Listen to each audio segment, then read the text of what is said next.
Keep dreaming that someday we'll be more professional. Hmm. Never! Yeah, no, I'm like, let me gulp down this beer. Burp.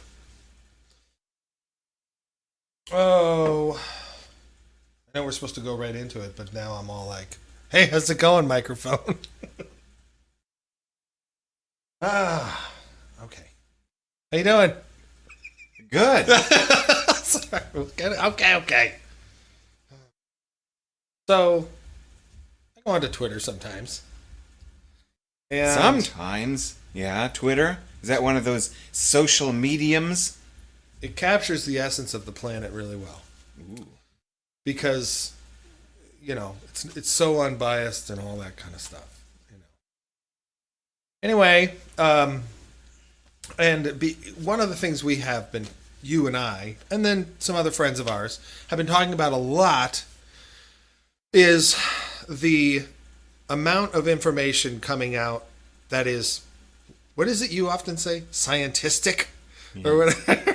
So the amount of scientific information, reports, usually, we're talking New York Times, Washington Post, LA Times type reports that are basically just someone writing about something, that scientists have done and have published or have put out as a preprint somewhere, like an archive kind of depository or whatever. Anyway, Science journalism. So, yeah. Yeah. Yeah. Not? Sure. I mean, yes, but who knows? Sometimes I wonder if some of these are science journalists. But it's just a big machine right now. And it has everything to do with COVID. And you and I talk about this like, gosh, it seems like every other sentence has to do with us mentioning about like, oh, COVID's on your shoes, you're gonna die now, and or whatever the fuck, What color are your toes? Yeah, exactly, or whatever it is. It's like 6 feet isn't enough, or whatever. So this one scientist, who's a postdoc, I don't know where, doesn't matter. You can follow her on Twitter if you want, if you don't already, or whatever. Kristen Hook, PhD. Do you have a blue check? No. Then fuck it. Okay, carry on. She says, she has this big thread. I'm not going to read the whole fucking thing, but she has this thread basically saying, I might not actually read it at all. I could probably summarize. How does that feel, folks? That she's noticing that Jagovs like Harlan and myself are talking about this stuff a lot. We're like, look at all these stupid reports. And she's wanting to clarify or give some context as to the background as to what's going on when you see all these reports coming in from New York Times, Washington Post, LA Times, whatever, if your toes are blue, you've got COVID and you've got 3 minutes to live kind of shit. Or, antibodies have been testing and we already have it and what's the use and all that kind of crap. And so she just kind of lays out this whole thread about, well, this is how science is done. And it essentially starts out talking about how somebody is doing some kind of, they're building on some idea or they've got one, maybe even. And they want to do the work. In order to do that, they primarily, scientists in institutions like universities, go and apply writing grants for major taxpayer-funded institutions in the government, like the National Science Foundation, National Institutes of Health, things along that line. And then that grant writing process is huge because you have to show why it's important. You have to itemize where the money might go, potentially, depending on who you're writing to, I suppose. But, you got to take into consideration the costs, but you also have to say why it's important and what you're doing and all that kind of stuff. I'm repeating myself. But that's a big process to do that. And then you submit, and that gets reviewed at one of these institutions. And in the process of being reviewed, they could say denied. And so you've spent all this time and energy and effort putting forth your research proposal. And but if it doesn't get denied, then hey, you get rewarded with money to be able to do the research. So now you've got the money and you're doing the research and everything goes along as you predicted or whatever. Like, my hypothesis is correct. This is great, or something. So once you've got that going, then say you do the research, you get it all done, everything's great. This is the linear track that you're on. You submit it now once you've finalized the process. Probably, this is one thing she didn't mention, but I'll add it to it. Sometimes you submit it to people in your field. You're like, hey, Bob, let's look at this, at the conference or whatever the fuck, and you're just like, I want you to take a look at this for me before. Because usually when you read a scientific journal article, at the bottom, there'll be these kind of like informal reviewers. They'll thank by name, like, and these people, put in the time and this is great for us or whatever. And so, but eventually you send it to a journal, and usually it's sent to multiple journals because typically what ends up happening is you have to, you get rejected until you finally get accepted potentially somewhere. And so each journal has its own requirements for how the bibliography is supposed to look, and how much you pay to submit and all that kind of stuff.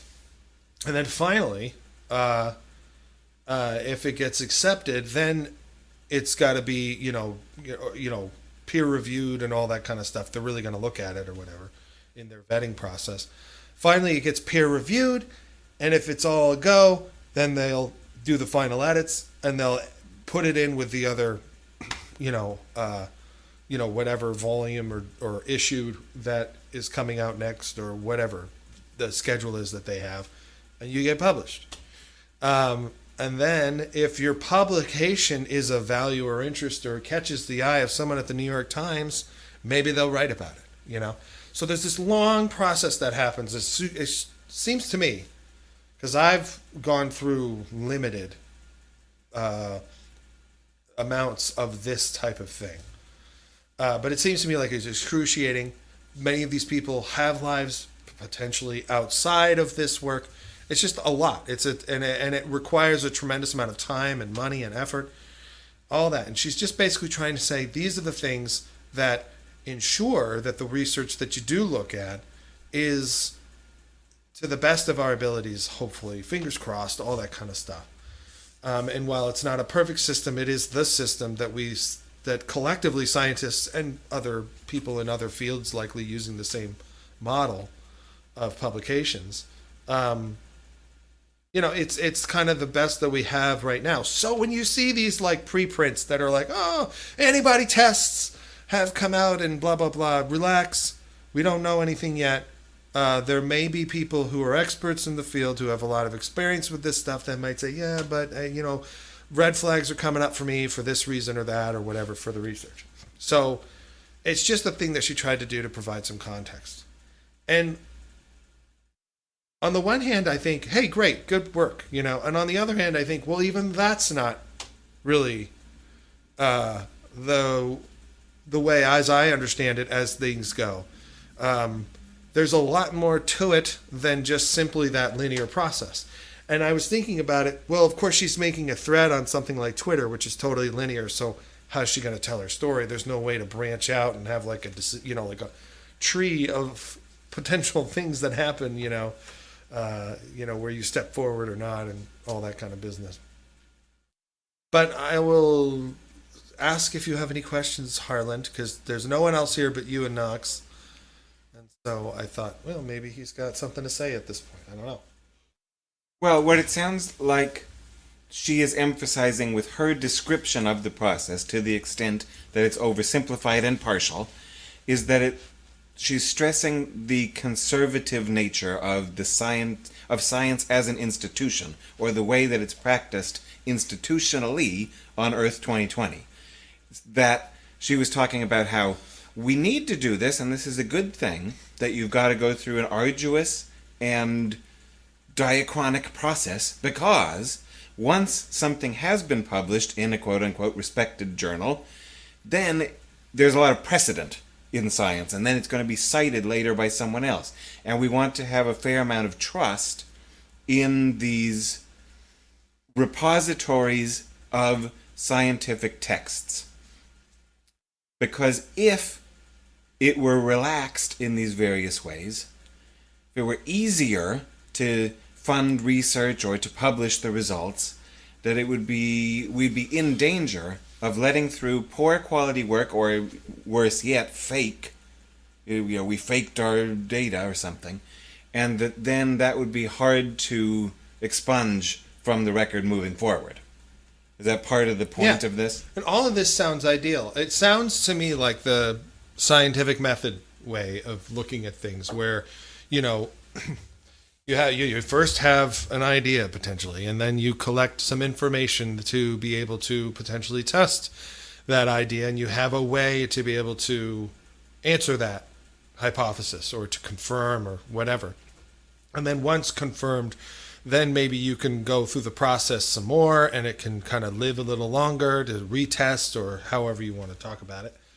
And I mean, I'm not doing it a perfect justice, but it's something along those lines. But as most people in science would say about the scientific method, and I suppose people of, the philosophers of science, of that nature, that, rarely does that seem to ever be the case, that people go through in those, or in that order, those kinds of steps. And the other thing that makes me raise my eyebrow is that there's a tremendous amount of pressure already just in describing what goes into vetting and making sure that we can trust the results, that it makes you wonder what the motivations are in general for a person who is doing that kind of work, and what are the types of people that do that type of work where they're willing to put themselves through all of that. What's the work? How good is it? I mean, how much does it really build on it? If it's conservative, then are we moving along at a pace down a path that's going to lead to a dead end? But are we moving at a super slow pace because everything's super, how there's so many questions one could ask about just the whole process in and of itself. But then there's all these other factors that come into play with respect to, say, peer review. As I understand, there have been people who test the peer review system by putting into kind of like a Sokol hoax type thing, putting in bogus papers with bogus or wrong information to see how much of it gets caught by the peer reviewers. And oftentimes not enough of it gets caught. So there you have to wonder, okay, well, what might be going on in peer review that might be not producing the kind of trustworthiness that we're looking for, or the stringent, testing of a person's, understanding of of their field, or of whatever it is that they're coming up with. So that's one aspect of it, and I'll get to that in a second. But then the other aspect is, most scientists, it seems like it's an extremely emotional thing, because there's this whole meme in at least science Twitter called Reviewer Number 2. I don't know if you've heard of this. Mm-hmm. Oh, even I've heard of it. Yeah, even Harlan's heard. It's like the idea, like the first reviewer is like, yeah, great, I think this is going to be good, and there's a few little problems, you clean up that or whatever, this or that, and but otherwise I think you're really contributing. Gets to the second reviewer, and they're like, kill yourself now, you are worthless, your science is worthless, die. And that really is an emotional blow, I think, to people who are trying to put this work out there, and now they feel like they're worthless and all that kind of stuff. Potentially, they feel that way. But anyway, all I'm trying to say is that you have those kind of issues as well. But the thing that comes down, like I was thinking about with the peer review thing, and like, well, if mistakes get passed through, how are they getting passed through potentially? Or if there is a really disgruntled and unprofessional approach being taken by reviewers, because the authors say of the paper is just a single blind, so they don't know who's reviewing them. Sometimes they try and do double blind, where even the reviewer doesn't know who they're reviewing. But in general, it seems to me like there's a stress level here going on, and you've already gone through and got the money. So in a way, at least the proposal has been given the thumbs up. And now you have the money, you've done the research, you've got the results, things have turned out well. Now you're about to go publish, and you're having to face this again after you've got the results already.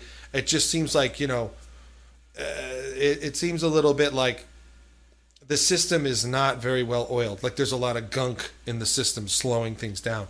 In addition to that, the reviewers are extraordinarily busy because they're other scientists themselves. And part of that is because they've got responsibilities with the department. Some of them, like I mentioned before, may already have families or a life outside of their professional life. Right? Not like they, whatever. Some of them do. Many of the principal investigators, it seems like I mean, I don't know how much actual research they do. They have their labs if they do lab work, or they have their groups or whatever of graduate students, and then of course their colleagues and things like that. But it's, a lot of work that, gets done by other people. So there's a lot of, I don't know how to put it. It's questionable. Some people might want to say ethically, morally wrong kind of stuff. I actually have known at least two people, maybe three, but I think it was just two people who've mentioned that when they did grants, they were ahead of the grant and not behind it. So they weren't asking for money to do the research. They've already done the research. They have the results. They're going to write a proposal for that research they've already done as if they're going to do it. They get the money because, well, they've done the research. So now they have this solid amount of work done. They have a really good sense for what the results are. Everything's nice, clean, and tidy. And then they go out and write a grant. If they get rewarded for that, then they pay for new research that they aren't. Oh, and that's what for. You're saying. That's the immoral move or whatever. One of the types of things. So there's that. I don't know if that happens a lot. Probably not, but I have no idea. But there, like I was telling you or telling somebody or saying to myself in my sleep, there's this whole industry of, it's like a niche industry of trying to study the studies, trying to see what kind of bias in the published literature there is. And so there's the whole thing of big pharma that has a huge impact on, the research that goes into, say, clinical trials and medicine, et cetera. There's a lot of buying out of doctors, if that's, like medical doctors and things like that who do research. And they're on these, they're getting kickbacks and stuff like that from the major pharma companies or the device companies or whatever it is. So there's that end of it too. But I'm not trying to just like poo-poo everything. I'm just trying to say there's a whole bunch of incentives going on. And part of that might be because the publication industry itself is just, it's this, some might say, they call it sometimes a triple play, which is the scientist goes out, does the proposal, gets the money from the government, which is taxpayer funded typically, if it's NSF or NIH or whatever. They do the work, they produce it, and then they take it to the journal if they get awarded the money. Once they've got results and they feel good about the work they've done and they want to publish it, then essentially it's kind of a collective triple play. Then somebody in their community, another scientist reviews that work in the peer review process. So now the scientists are doing the work and they're reviewing the work, right? Now the final part is they have to pay for it once they've done it, because it's in a collective sense. Like, so there are institutions which some of that grant money, there's always some money off of the grant that goes off and goes to the university or whatever. And that money then gets spent in whatever way it gets spent.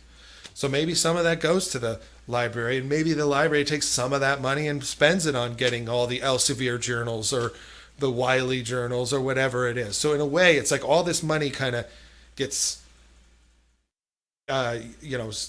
spent within the institution, and then the publication is able to, charge for that and not really have to do any of the spending to make it all work, right? Taxpayers fund the research first off, and then the scientists do all of the work, whether it's peer review or the actual science itself, and then they effectively have to pay for the privilege to buy it or other people's research. So it's a collective thing, but it is kind of like a raw deal for scientists. So it's like, well, what are their motivations? They want tenure. They want to have a job at all. Like, they want to not be a goddamn postdoc for the rest of their lives, or they want to get through their PhD, and everyone knows that you've got at least 15 publications under your belt by the time you graduate with your doctorate, all that kind of, so much pressure. And there's a lot of fraud, not a ton in the sense that it's all fraud, but there's enough out there, and it kind of does sort of make for,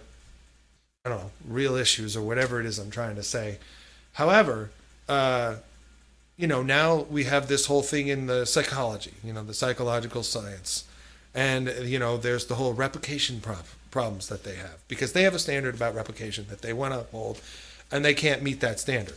For whatever reason you may want to talk about it, in the end, it's like, well, if it's not replicable or, what that tends to do is make somebody not trust how you went about doing it. Did you actually do the work or did you just fudge the numbers? Like, why can't I even come close to, why can't my results even overlap with yours? That kind of thing. Like none of like the studies or whatever are coming out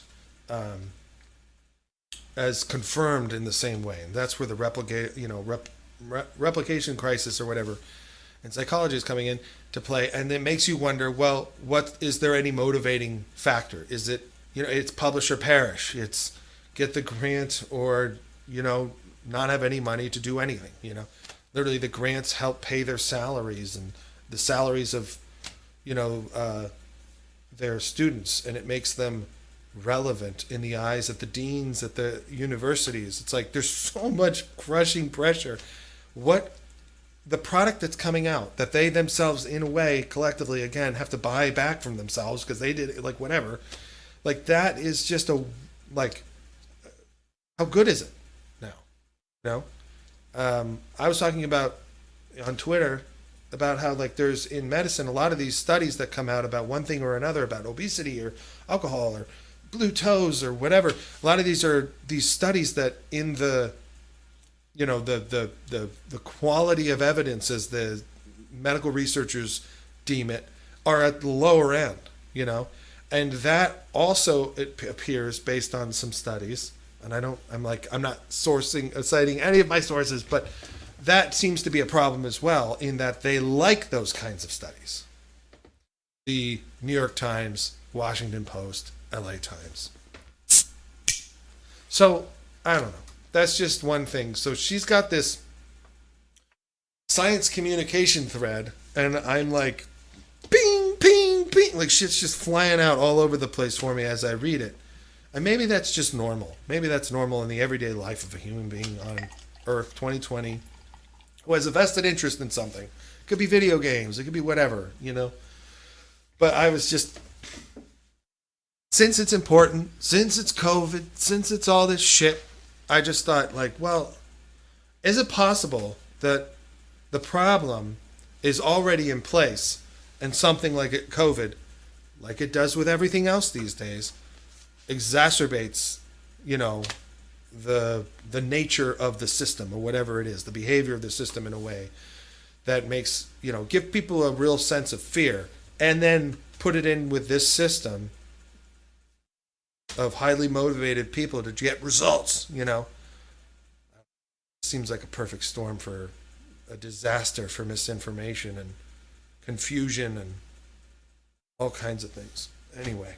Liberate Minnesota!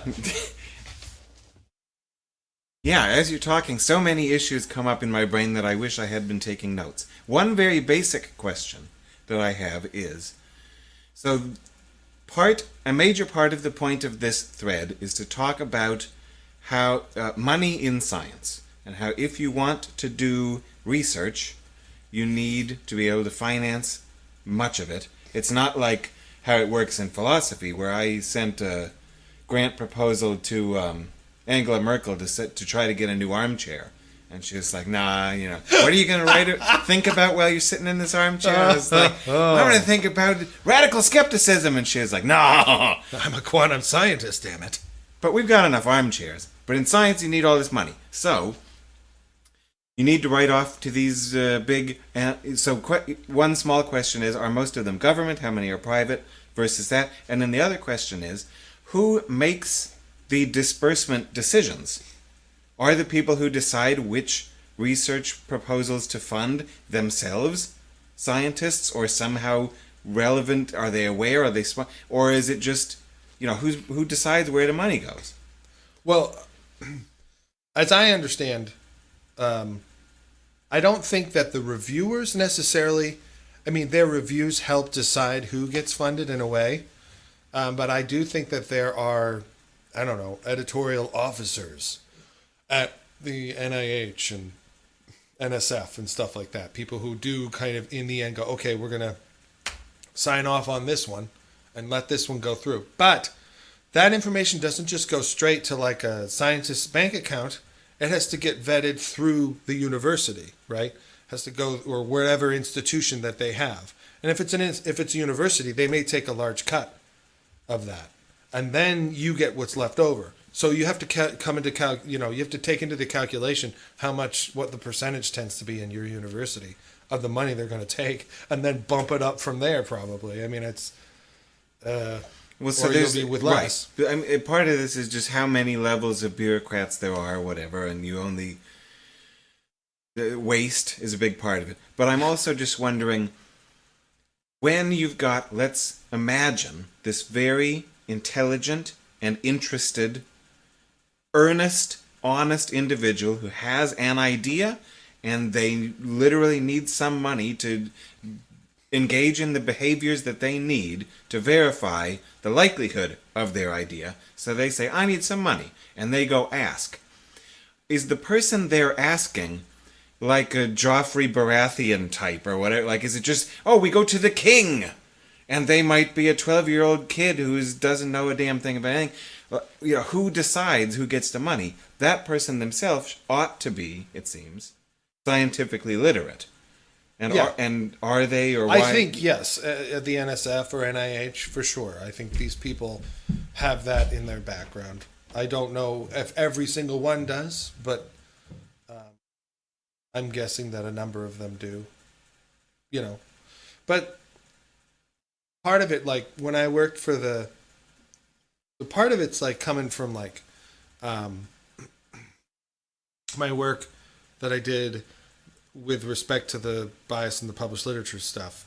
And then part of it's also coming from my background in just school, and then also with respect to my time working with the IODP, which was it's not called the Integrated Ocean Drilling Program anymore, but it was at the time. It's now something else. Anyway, and they had like essentially their own liaison, the IODP, who was essentially he worked in Washington, D.C., and he was super political, but he was a scientist. And I'm guessing that a lot of the people he was trying to say, no, we still need that $65 million a year money, coming in because we're doing important work. I'm sure he was also talking to other scientists quite a bit who were at National Science Foundation, who were part of the decision-making process. Because they got to be able to talk to each other in some way in order to maintain that. But they also are kind of swarmy politicians. Like the guy used to always come and give the same lecture. And he always gave the lecture. And we always had to sit there and watch. It was just so weird. Like he would just be like, anyway, here's an update. And we're like, no update. He's got like 10 slides of the same thing. And he just talks and talks and talks. And he's just had that way about him. Always had that kind of smile. That sort of fake shield smile that's just, anyway. So I don't know, but as far as the universities are concerned, I do think it's an issue that they take money off the top for their purposes in order for you to be, because hey, they got electric bills or whatever. You're going to be in your lab burning the midnight oil. Some institutions take a lot, I think. I'm not. I mean, this is crazy because I don't know if this is true or not, but this one university in town, I heard it takes 50%. So sounds like a lot. That's a lot in my thinking. Mm-hmm. So how much money? I mean, it's like, well, I need 200,000 to 400,000. I need, that's crazy. Anyway, I don't know, but it depends on how big the stakes are. So you can see there's an incentive for higher stakes work. So on the science side, the calculations going on in the scientist's head is, okay, well, I can do this, or I can go be a barista. So I'm going to do high stakes science potentially, They may not think this explicitly. They don't have to. They've gone through their whole bachelor's figuring out what they want to do. And I just love science and all that kind of shit. And then they go and maybe get their master's, or they just go straight into their PhD. and they're like, oh, this is crazy, this world. And then they're, advisors like, get to work. And they're like working 80-hour weeks or whatever and hating life, but still finding time to write threads. Listen, science is great. I hope. I wish. Do these poor people have any time to think? Nope. Seems as though that might benefit us if our scientists were thinking a little bit. Well, we know they're not listening to the philosophers. Another artifact of this sort of institutionalized system Yes. is that it's slow. And in various ways, that's a good thing for the whole conservative precedent thing. But also, when some sort of relevant crisis happens, as I'm told is on Earth right now, so, isn't that a problem that our science is all wound up with money and peer review and all this stuff, so that it acts so slowly? And or when society or politicians want to move faster than science is able to move, that then does that create some gulf, and that perhaps even gets worse and worse and worse as the politicians and the scientists drift apart in scale, of time scale of what they're able to do. Yeah. Yes. Shit. Makes it worse. Because the politicians who are in power right now are those damn fucking neolibs, and they want to make money now. Now. Like Lincoln and... Now. That's them. That's their whole thing. Whenever you think of neoliberalism, just think of that. Now. And you'll know. That's the whole thing. My father used to say, he was a corporate guy, and he used to say, it has nothing to do with what you did for them yesterday. You could have made them gazillion dollars. So what are you doing for me right now? That is the weight upon which you are valued, Now. Money. I want to make money now. Warren Buffett was like, if you're not making money while you sleep, well, ... And in this case is what I was just stressing. We want to make policy now. Mm-hmm. So give me the information. And they're like, well, we don't have it yet. Nope. Now. But Now. Well, and there's an incentive to put out your stuff in archive, or med archive, or bioarchive, or whatever archive they call it. Archive.org. Everyone's got an archive. And the chi is the chi, like chi-square, or whatever, like the Greek letters. Nod and say you understand me, Harlan. what are you talking about? Shut up! Go to archive.org on your computer right now. Now! Now. Yes! One of the things that person, whose name I don't recall, wrote in her little tweeter thing. Kristen Hook? Yeah. Captain Hook? Get away. Follow her that on Twitter. made me Give her a break, for crying out loud. all chimpy was when she wrote, as a scientist, part of our job is to secure funding. Leaving aside the whole as a X preface thing, which I have other problems with. Please do for right now. That bothers me. I don't think securing funding has anything to do with science, or at least the aspects of it that seem relevant to me, the epistemic aspects. That, and I guess it ultimately wraps back to the original point of this goddamn podcast about dawdlers and hustlers. This whole thing seems to be stressing how if you want to make it, as a scientist, you need to be able to hustle. You got to hustle for your money and hustle for your... And, I don't like it. Any moment that a scientist spends on accumulating dollars is a minute they're not spending doing science. And, isn't this a problem? Yeah, no, I remember, this is a little story. I don't know if I've ever told this, but I went to go see, I was going down to Berkeley, California in Berkeley, to interview for, PhD candidate or whatever, to be something like that. And I kind of got the big tour and all that, and the professor eventually passed me off to one of their students, and that student then eventually just like dropped me in a office that the students have, and they were all like, "Hey, what's going on?" And all that kind of stuff. And I was like, "Hi," and I'm possible prospective student. I'll apply here and whatever. And I was talking to this one girl, and she told me the only reason, only, I suppose, a big reason why she is a candidate, or was, God, I'm old. This is probably more than 15 years ago. But the only reason why she was, in the lab that she was in was because she could teach anatomy and physiology. Because she took it, and she also had a big amount of experience with it.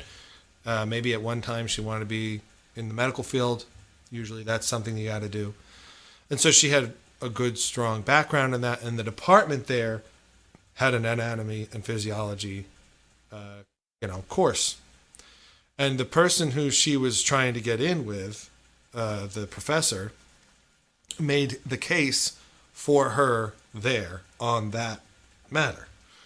And it wasn't, God, I think she's going to be a great scientist one day. It wasn't, she really blew me away. She just had all these ideas. She was a good thinker. I connected well with this person. I think will work well. I think she's a finisher. I think she could definitely, she's proven, she's done research. It's like she can do this economic thing for us. We need one. That one just graduated, or we just kicked them out because they're a failure, or whatever it was. We spit them out. And we need somebody to do that now. And the other thing she also said was, I just wanted to do something different from whatever it was she was doing in her bachelor's or whatever that she is now as a PhD doing. So it's like, it'd be like you're an English major and you'd be like, I just want to do something different. And then you go become a civil engineer or something, and it's just like, and my thinking was, how the fuck does somebody like that get to just walk right in?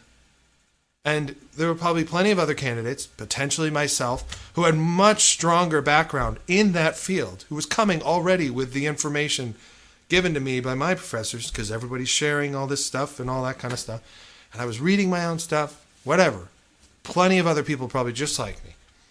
And she gets in because she's, like, that was her feeling on it. And I was like, I don't know. This seems like one of those situations where the professor's just going to literally write your thesis for you and say, stand here and say these words to these people and you will be a minted PhD or something. Because I don't know. Like, it just seems to me, when I talked to that professor, I did ask him questions like that. It's like, how many of these people come in and you got to really push them around to get the work done? He's like, a lot of them. And I've heard that countless times now, and I've seen it. You're not motivated, it's going to be really hard to get your doctorate or whatever. Probably, if you're not motivated, it's going to be really hard to get through the hard times when you're trying to become a medical doctor or even a nurse practitioner or whatever. And so, I don't know. It just seems to me like it's just a machine, and it's driven by completely different motivations than those who would think. Yeah, that's the problem I was whining about, I guess, is that it looks like the machine is driven by non-epistemic gas. And that's a problem, and that's why it's not surprising to some of us cynics that when bad shit happens, humanity's not very good at dealing with it. Because the way that people accumulate position and power and status is, you do it by hustling. By going after, what do I need to do? I need to get grants? Okay, well, I'll write grants now for 40 hours a week until I get it. Yep. And that if you design a system based around the hustle like that, you're going to get a bunch of, some of it, it's that. Some of it's mere charisma and privilege, like, oh, of course, like Mr. T getting to be the president. But whatever it is, all the filters that we have, you float up for the wrong reasons, and then we've got a bunch of idiots in charge of everything, and then when real problems happen, we don't really deal with them so well. Because our experts, our authority class, is there for the wrong reasons. The experts are now expats. Like Tom Brady? Oh! Damn it! Yeah, no, for sure. I was just thinking, like, how are scientists now any different than any other kind of worker? You know, like that can just be chewed up and spit out. You know, the factory worker, or whatever it is. Like, yeah, okay, like Amazon or whatever. Those warehouses where it's like you can get fired and rehired. It doesn't matter, but if you don't meet these efficiency metrics or whatever, you went and peed too long or you fired. Come back in 2 weeks, we'll hire you again, or whatever. Maybe if you're good, like if we like you again, it's just scientists seem to be just part of that whole treadmill, just like any other group. I don't think it was always that way. Obviously, we have our heroes: Newton, Einstein, Darwin, but whatever the world today is not that. Now!